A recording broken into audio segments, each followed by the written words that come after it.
अस्सलाम वालेकुम दोस्तों, मैं हूं इरफान। आज 4 दिसंबर है, दिन है हफ्ते का, और मैं आपके लिए दुआगो हूं। अल्लाह ताला आपके लिए आसानियां पैदा करे और आपको अपनी हिफ्ज़ व अमान में रखे। दोस्तों, जब हम इस वक्त पूरी दुनिया से नाउम्मीद हो चुके हैं कि इस वक्त पूरी दुनिया से एक भी आवाज़, एक भी अच्छी आवाज़, एक ताकतवर तवाना आवाज़ फ़लस्तीनियों के हक़ के लिए नहीं उठ रही, जो चंद आवाज़ें उठ रही हैं वो बहुत कमज़ोर हैं, आम आवाज़ें हैं। लेकिन इस वक्त इसराइल के अंदर से एक बहुत ताकतवर, एक बहुत दबंग और एक निडर आवाज़ उठी है और इसराइल के अपने कनेस्ट यानी इसराइल के पार्लियामेंट के अंदर गूंज रही है। और ये आवाज़ मैं आपको इसको वीडियो की शक्ल में भी दिखाऊंगा, क्योंकि इस वीडियो में आपको इनके अल्फाज की समझ नहीं आएगी, क्योंकि ये शख्स हेब्रियो जुबान में बात कर रहा है। लेकिन इसके नीचे लिखे हुए सब टाइटल आप पढ़ सकते हैं। मेन मकसद इस वीडियो के दिखाने का आपको ये है कि आप इसका लहजा और बॉडी लैंग्वेज देखें और इसकी आंखों में बेखौफी देखें और किस कदर बेखौफी से ये इसराइल के इन फिरौनों को ललकार रहा है। ये तमाम तर चीजें आपको, तो पहले मैं आपको ये छोटा सा आपको क्लिप दिखाना चाहता हूं। ये क्लिप कनेस्ट से है और ताज़ा तरीन है। इस शख्स, ये जो बंदा बात कर रहा है, इसका नाम, ये एमपी है, एमपी किलाड कारेव इसका नाम है। ये एक रब्बी है, यानी इसराइल का एक मजहबी पेशवा भी है और एक साबिक आईडीएफ का यानी इसराइली डिफेंस फोर्सेस का, ये इसराइली ऑक्युपाइड फोर्सेस का एक फौजी भी है। और ये शख्स, जरा इसकी आप वीडियो, इसकी बॉडी लैंग्वेज आप जरा देखिएगा और कमेंट में बताइएगा जरूर इसके बारे में और इस सारी सिचुएशन के बारे में। לכו תלמדו איך בתקופת המכבים חודש החידוש הגדול של פיקוח נפש דוחה שבת, כפי שמתואר בספרי המכבים, על הרפורמה שעשה מתתיהו הכהן, זה שקרא מי לאדוני אליי, הוא זה שבא ואמר פיקוח נפש דוחה שבת।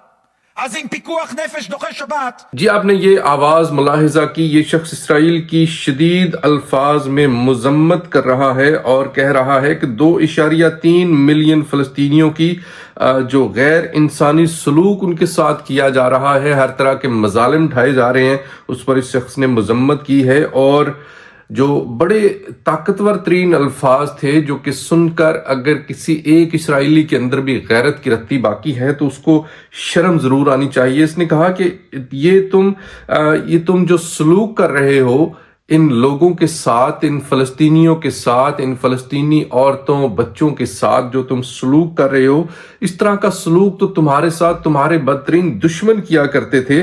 और तौरात में ये कहाँ लिखा है, तौरात में ये कहाँ लिखा है ऐसे जुल्म के बारे में जो फलस्तीनियों के साथ तुम इस वक्त कर रहे हो?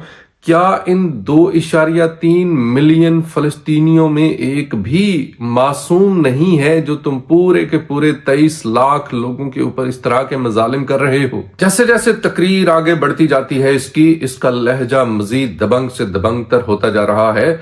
मजीद इसने ललकारते हुए कहा कि क्या तुम्हारा डीएनए और तुम्हारी यहूदी रिवायात इतने बीमार हो गए हैं कि एक कानूनदान यहां पर कनेस्ट के अंदर खड़ा होकर ये कह रहा है कि इन तमाम 23 लाख लोगों में एक भी मासूम नहीं है, एक नया पैदा होने वाला बच्चा भी मासूम नहीं है तुम्हारी नजर में। मजीद ये शख्स कहता है कि क्या तुम्हें पता है कि इस तरह के अल्फाज कौन बोला करता था? इस तरह के अल्फाज तुम्हारा बदतरीन दुश्मन तुम्हारे बारे में बोला करता था, जो तुम इस वक्त फलस्तीनियों के बारे में बात कर रहे हो। और ये शख्स स्पीकर को मुखातिब करते हुए कहता है कि जो भी ऐसा कहता है वो तौरात की मुखालफत करता है। तो दोस्तों, ये एक ताकतवर तरीन आवाज है जिसके बारे में मैंने आपको बताया। इस तरह की आवाजें इसराइल के अंदर से और भी आवाजें हैं, जैसे हारिस अखबार के सीईओ ने बात की और फलस्तीनियों को फ्रीडम फाइटर बोला। और उसके बाद हारिस अखबार जो है उसकी जो खबरें हैं वो आपको कहीं नहीं नजर आएंगी, बड़ी कम खबरें नजर आएंगी। और क्योंकि उसका बायकाट हो गया इसराइल के अंदर से, क्योंकि इसराइल के अंदर से एक बड़ी तादाद है इस तरह की आवाजें को मौजूद हैं, लेकिन एक बड़ी तादाद ऐसी है जो कि इस जुल्म सितम की हामी है, इस जुल्म सितम के बारे में न सिर्फ खामोश है बल्कि इसके हक में बोलती है। तो इस तरह के इसराइल के अंदर से इस तरह की आवाजें जो हैं ये उठना बेशक शुरू हो गई हैं, लेकिन ये आवाजें चंद एक हैं, इनसे शायद ही कोई फर्क पड़े। لیکن یہ ہے کہ اس وقت تک جو فلسطین کے اندر لوگ ہیں، فلسطین کے اندر مجاہدین ہیں، وہ ڈٹے ہوئے ہیں اور اپنی تمام تر جتنی بھی ان کی طاقت ہے اس کو وہ استعمال کرتے ہوئے مقابلہ کر رہے ہیں۔ اور دوسری طرف دوستو اس وقت انصار اللہ نے ایک اور حملہ کیا ہے اس وقت تل ابیب کے اوپر۔ اس وقت تل ابیب نشانہ ہے، تل ابیب کے علاوہ اور کہیں پر بھی ان کا ایک بھی راکٹ نہیں گر رہا، اور تل ابیب کے اوپر ان کا ایک اور وار انہوں نے کیا ہے۔ اور اس وقت بھی پیلسٹین 2 جو کہ بیلسٹک میزائل ہے اس کے ساتھ نشانہ بنایا گیا ہے، گویا کہ اسرائیل کی طرف سے یہ دعویٰ کیا گیا ہے کہ ہم نے اس کو انٹرسپٹ کر لیا، لیکن جو انصار اللہ ہیں وہ اس وقت اور ہی کہانی کہہ رہے ہیں۔ وہ کہہ رہے ہیں کہ ہم نے ٹارگٹ کو اچیو کیا ہے، کیونکہ اسرائیل کے اندر اس وقت ایک سینسرشپ چل رہی ہے، اور اس سینسرشپ کے ہوتے ہوئے یہ پاسبل نہیں ہے کہ ہم تک کوئی بھی خبر اوریجنل حالت میں اسرائیل کے اندر سے نکل کر آئے۔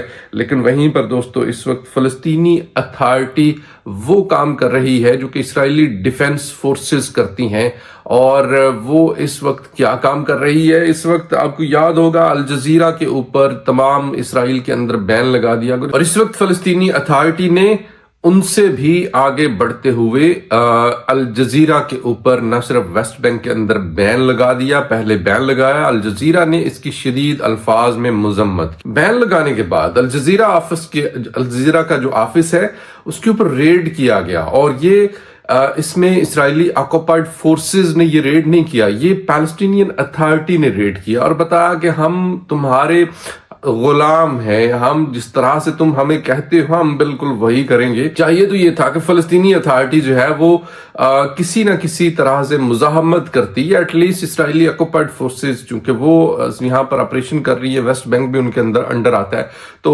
وہ اس آپریشن کو کرتی ہے۔ لیکن اس وقت فلسطینی اتھارٹی جو ہے وہ اس وقت اس آپریشن کو سر انجام دے رہی ہے۔ اور دوستو اس وقت ایک اور جو ڈیولپمنٹ ہے وہ یہ ہے کہ ماسکو کے اندر بشار الاسد کو زہر دیے جانے کی خبریں ہیں، جیسا کہ آپ نے تھمبنیل بھی پڑھا۔ بشار الاسد کو زہر دے دیا گیا ہے اور ان کی حالت بہت خراب ہے۔ ان کا جو خون کے نمونے حاصل کیے گئے ہیں ان میں زہر کی آمیزش پائی گئی ہے۔ ان کو اس وقت ان کی حالت جو ہے وہ کافی خراب ہے، ان کو شدید کھانسی ہے اور سانس رکنے جیسی تکلیف، جو کہ اس طرح کے زہر خورانی، زہر دیے جانے کے بعد زہر کے نتیجے میں اس طرح کی چیزیں جو سمپٹم آتی ہیں وہ ساری کی ساری ان میں موجود ہیں۔ وہ اس وقت ہاسپٹل میں داخل ہے، لیکن سوال یہ پیدا ہوتا ہے کہ ماسکو کے اندر ان کو زہر دینے والا کون ہے؟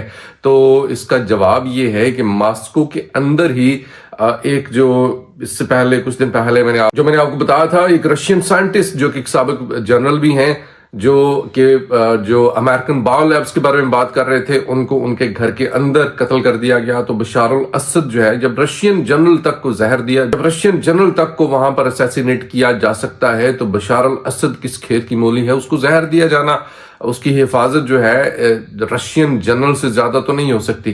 تو وہاں تک، کیونکہ یہ امپیریلسٹ جو ہیں، ان کی ہاتھ بہت طاقتور ہیں، بہت مضبوط ہیں۔ یہ رشیا کے اندر بھی، ایون امریکہ کے اندر بھی یہ ایکٹیو ہیں، ہر جگہ پر جا کر جب یہ امریکن صدر تک کو قتل کر سکتے ہیں، تو یہ بشار الاسد جو ہے ان کے لیے ایک معمولی چیز ہے۔ کیونکہ اس کو قتل کیا جانا کیوں ضروری تھا؟ بشار الاسد کو مارنا اس لیے ضروری تھا کیونکہ یہ رجیم چینج کا ایک بڑا تگڑا کھلاڑی تھا اور ان کو بے نقاب کر سکتا ہے بشار الاسد۔ کل کسی موقع کے اوپر بشار الاسد کو ان کو بے نقاب کر سکتا ہے۔ تو کیسے ممکن ہے کہ یہ خود کو بے نقاب ہونے دیں؟ تو بشار الاسد کو راستے سے آج اگر یہ ناکام ہوئے تو کل ہو سکتا ہے کہ اس میں ان کو کامیابی مل جائے، وہ ایک اور حملہ بھی ان کے اوپر کریں۔ اس کے علاوہ کرسک ڈویژن میں اب دو خبریں ہیں، ایک یوکرین سے ہے، ایک کرسک یعنی رشیا سے ہے۔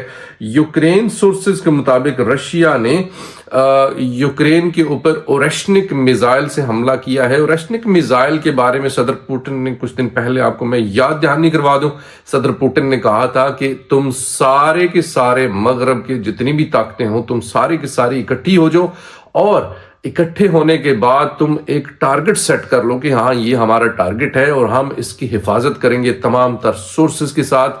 اور میں تمہیں بتاؤں گا کہ اورشنک میزائل ہوتا کیا ہے۔ اورشنک میزائل اس ٹارگٹ کو ہٹ کرے گا۔ اس کے بعد ایک دوسری جو گواہی ہے وہ ایک سابق امریکی جنرل کی تھی، اس نے کہا تھا کہ صرف 14 سیکنڈ کے اندر جو اورشنک میزائل ہے تمہارے پورے کے پورے بحری بیڑے کو تباہ کر سکتا ہے۔ تو اس اورشنک میزائل کا پہلی دفعہ استعمال کر لیا گیا ہے रशिया ने इसका इस्तेमाल किया है यूक्रेन के ऊपर, इस रॉकेट को, इस मिसाइल को दागा है। मोर ओवर दोस्तों, इस वक्त इससे पहले क्या हुआ था, इससे पहले कुर्स्क डिवीजन में जो रशियन सिविल इन्फेंट्री रेजिमेंट है उसके ऊपर हमला किया गया था यूक्रेन की जानिब से, और इसमें जो अमेरिकन हिमारस जो मिसाइल है वो इस्तेमाल किया गया था, तो उसके जवाब में ये ओरेशनिक मिसाइल जो है इसको दागा गया था। वहीं पर दोस्तों इस वक्त ताजा तरीन आपको जो एक डेवलपमेंट है जो सीरिया के अंदर से है वो भी आपके साथ शेयर कर दूं। सीरिया के अंदर इस वक्त 2 फॉरेन मिनिस्टर पहुंचे हैं और दोनों के दोनों बड़े इंपॉर्टेंट हैं।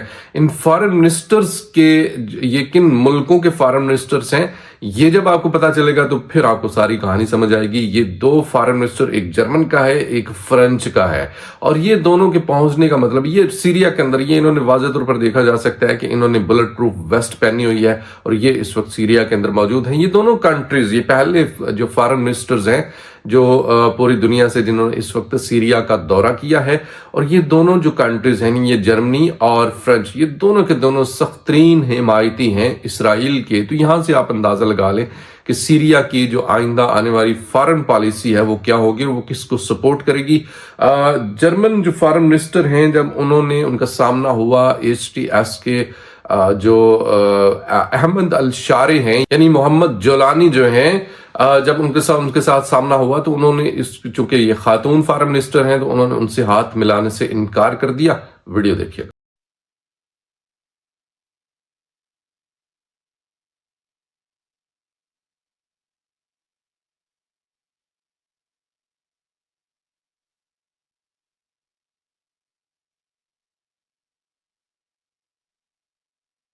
जी दोस्तों, आपने ये तमाम तर डेवलपमेंट्स देखी। वीडियो कैसी लगी कमेंट सेक्शन में राय का इजहार कीजिएगा और वीडियो को ज्यादा से ज्यादा ग्रुप्स में हर जगह पर शेयर करना मत भूलिएगा।